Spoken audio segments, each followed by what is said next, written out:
ತುಂಬ ದಿವಸದಿಂದ ಇದನ್ನು ಹೇಳ್ಬೇಕು ಅಂದ್ಕೊಂಡಿದ್ದೆ, ಏನಂತ ಹೇಳ್ತೀನಿ ಬನ್ನಿ. ಇದು ದಾಸರಳ್ಳಿ ಸಿಗ್ನಲು. ನಾವು ಅಲ್ಲಿ ಪೀಪಲ್ ಟ್ರೀ ಹಾಸ್ಪಿಟಲ್ ಕಾಣ್ತದೆ, ರಾಘವೇಂದ್ರ ಪೀಪಲ್ ಟ್ರೀ ಹಾಸ್ಪಿಟ್ಲು. ಅದ್ರ ಮುಂದೆ ಎಲ್ಲ ತರಕಾರಿ ಮಾರ್ಕೆಟು.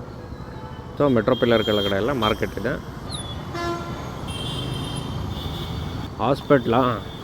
ಹಾಸ್ಪಿಟ್ಲು ಮುಂದೆನೇ ನೋಡಿ, ಕಸ ಎಲ್ಲ ಇಲ್ಲೇ ಎಸಿತಾರೆ. ಇಲ್ಲಿ ಆಯಿತು ಅಂದರೆ ಗಬ್ಬು ನಾತ ಹೊಡಿತದೆ. ಇವತ್ತು ಲಾರಿ ಇಲ್ಲ, ಡೈಲಿ ಲಾರಿ ನಿಂತಿರೋದು. ಇಲ್ಲಿ ಯಾವ ನಾರ್ತದೆ 50 ಮೀಟ್ರ್ ಆ ಕಡೆ 50 ಮೀಟ್ರ್ ಈ ಕಡೆ. ಬಿಸಾಕೋಣ ಚೆನ್ನಾಗೇ ಬಿಸಾಕೆ. ಬ್ಯಾರಿಕೇಡ್ ಬೇರೆ ಎಲ್ಲ ಗೊಚ್ಚಲ್ಲೇ ನಿಂತ್ಕೊಂಡ್ಬಿಟ್ಟೈತೆ ಲಾರಿ. ಅವಾಗ ನೋಡು ಗಬ್ಬು ನಾತ. ಇದೇ ಹಾಸ್ಪಿಟ್ಲು. ಈ ಹಾಸ್ಪಿಟ್ಲಿಗೆ ರೋಗ ಬಂದಮೇಲೆ ಸೇರ್ಕೊಬೇಕಾ ಇಲ್ಲ ಬಂದಾದ್ಮೇಲೆ ರೋಗ ಬರ್ಸ್ಕೊಬೇಕಾ ಒಂದು ಗೊತ್ತಿಲ್ಲ.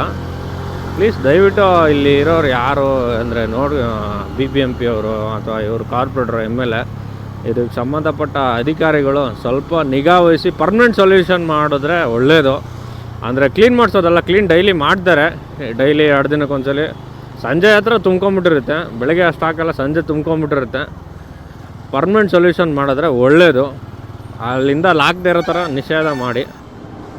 ಇಲ್ಲಾಂದರೆ ಸುಮ್ಮನೆ ಅದು ಹಾಸ್ಪಿಟ್ಲು ಮುಂದೆ ಎಲ್ಲ ಆ ಥರ ಸರಿ ಹೋಗಲ್ಲ ಅನ್ಸುತ್ತೆ.